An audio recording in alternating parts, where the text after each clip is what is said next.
Hello dear student, इस video में हम करेंगे क्लास 11th का चैप्टर 4 का long question landscape of the soul. इस लेसन की स्टोरी मैंने इससे पहले वाली वीडियो में बताई थी आपको, और अगर वो समझ में नहीं आई थी आपको तो ये लॉन्ग क्वेश्चन का आंसर आप देख लीजिए, उससे भी आपको जो चैप्टर है वो अच्छे से समझ में आ जाएगा। देखिए answer. The writer contrasts Chinese art with European art by using two stories। जैसा कि चैप्टर जब मैंने रीड करवाया था तो उसमें मैंने बताया था कि जो बेसिकली ये चैप्टर है वो यूरोपियन आर्ट और चाइनीज़ आर्ट में कंट्रास्ट पर बेस है। दोनों के बीच में तुलना बताई है कि जो चाइनीज़ आर्टिस्ट होते हैं वो किस तरह की पेंटिंग बनाना चाहते हैं, उनकी पेंटिंग का मेन मोटिव क्या होता है, और यूरोपियन पेंटर की पेंटिंग का क्या मोटिव होता है, क्या उद्देश्य होता है, किस तरह की पेंटिंग उनकी होती है। तो दोनों में कंट्रास्ट, दोनों में तुलना बताई गई है। The Tang emperor Xuanzong order the painter Wu Daozi to decorate a palace wall. जैसा कि चैप्टर में आया था ये नेम कि टैंग एम्परर, जिनका नाम था जुआन जोंग, उन्होंने ऑर्डर किया था एक पेंटर जिसका नाम था वू दाउजी, ये चाइना की स्टोरी है, कि अपने महल की एक दीवार को उन्होंने डेकोरेट करना था, सजाना था। उसका ऑर्डर उन्होंने वू दाउजी को दिया कि इस महल की इस दीवार को सजाना है। When it was done, जब ये काम हुआ, द एम्परर एडमायर्ड मतलब तारीफ़ करना, प्रशंसा करना, द पेंटिंग, जो पेंटिंग वू दाउजी ने बनाई उसकी राजा ने, सम्राट ने तारीफ़ की। The painter drew the emperor's attention to a cave. अब जो पेंटर है वू दाउजी, वो सम्राट का ध्यान खींचता है एक गुफा की तरफ। केव होता है गुफा।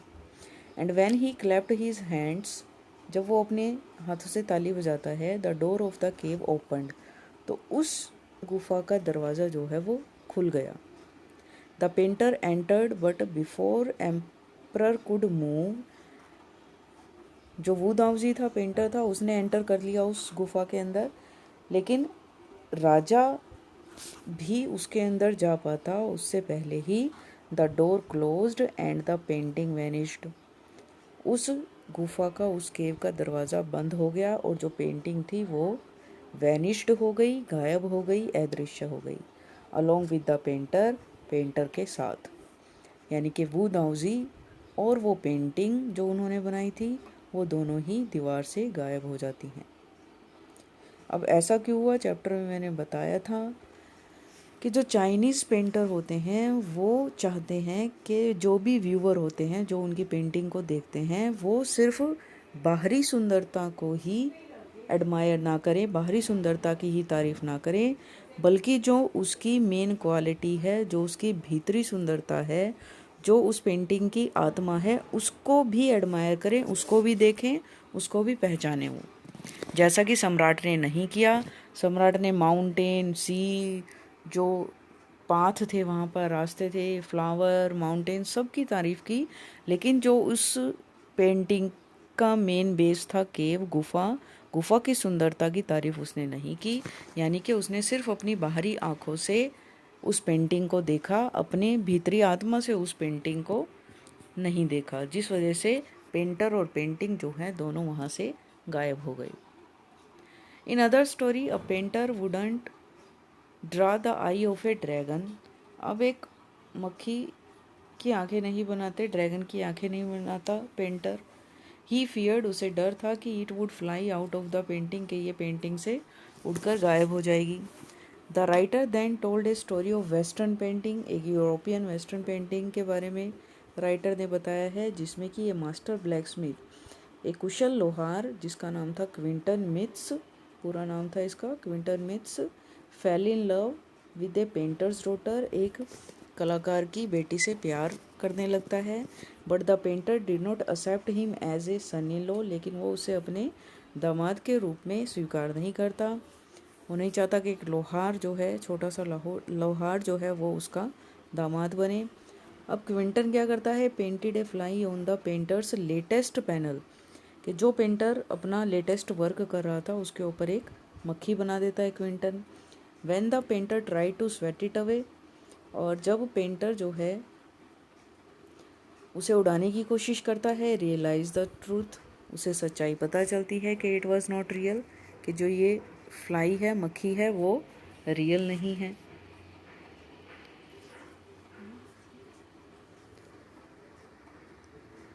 Quinton was taken him as an apprentice, और जो क्विंटन है वो अब एक शागिर्द के रूप में उसके पास रह जाता है। And married to his daughter, और उसकी बेटी से शादी भी कर देता है। उस पेंटर की बेटी से शादी भी हो जाती है क्विंटन की, और जो पेंटर है उसे अपने शागिर्द के रूप में अपने पास रख लेता है। अप्रेंटिस होता है शागिर्द। This story shows that what each form tries to achieve. Form है ये, फ्रॉम नहीं है। कहते ये जो कहानियाँ हैं वो दिखाती हैं कि जो प्रत्येक फॉर्म है, यानी कि कला जो है वो क्या अचीव करने की कोशिश करती है, क्लियरली इन कहानियों से पता चलता है। The European painter always tries to give a figurative view, कि जो यूरोपियन पेंटर है यानी कि क्विंटन की या फिर जो दूसरे पेंटर की स्टोरी है ड्रैगन वाले की, वो स्टोरीज हमें बताती है कि जो यूरोपियन पेंटर होते हैं वो फ्यूगरेटिव व्यू देते हैं, यानी कि जैसी उन्होंने आकृति बनाई है उनके जो व्यूअर हैं, उनको देखने वाले जो हैं, वो उसे वैसे ही देखें। जैसे मक्खी और ड्रैगन की बात की गई है। He wants you to borrow his eyes, वो चाहते हैं कि आप उन कलाकार की आंखें उधार लें। And look at a particular landscape, और उसी भूस्थल से देखें एग्जैक्टली एज ही साइड, जैसा कि वो आपको दिखाना चाहता है, जैसा कि वो खुद देखता है। यानी कि क्विंटन ने मक्खी बनाई, एक ऐसी मक्खी जो रियल दिख रही है, तो पेंटर को भी, जिसकी बेटी से वो प्यार करता था, उस पेंटर को भी वो सिर्फ बाहर से ऐसे ही लगी कि वो रियल है। तो जो यूरोपियन पेंटर होते हैं वो ये चाहते हैं कि आप उनकी आंखें उधार लें और जैसा वो आपको दिखाना चाहते हैं आप एग्जैक्टली वैसा ही देखें। But a Chinese painter takes art as an essence of inner life and spirit, लेकिन जो चाइनीज़ पेंटर होते हैं वो कला को भीतरी जीवन और आत्मा की महत्व मानते हैं, कि उनकी पेंटिंग के अंदर, उनकी कला के अंदर भीतरी जीवन और आत्मा का मिक्सचर होता है, आत्मा का महत्व होता है। His landscape is not a real one, उनकी जो पृष्ठभूमि है, कला है, वो रियल नहीं होती। Any one can enter it from any point, कोई भी उसमें कहीं से भी प्रवेश कर सकता है एंड ट्रैवल इन इट, और उसमें यात्रा कर सकता है। जैसा कि एम्परर ने किया कि पेंटिंग बनाई, उसने माउंटेन भी देखे, पाथ रास्ते भी देखे, फ्लावर, सब कुछ देखा, वो उसका नज़रिया था देखने का। लेकिन जो पोइट ने जो पेंटर ने बनाया था वू दाओजी ने, उसमें एक केव भी बनाई थी जो कि सम्राट ने नहीं देखी। तो आई होप कि ये जो लेसन है वो आपको अच्छे से समझ में आया होगा। फिर भी अगर किसी को कोई प्रॉब्लम है तो you can ask me any time. Thank you.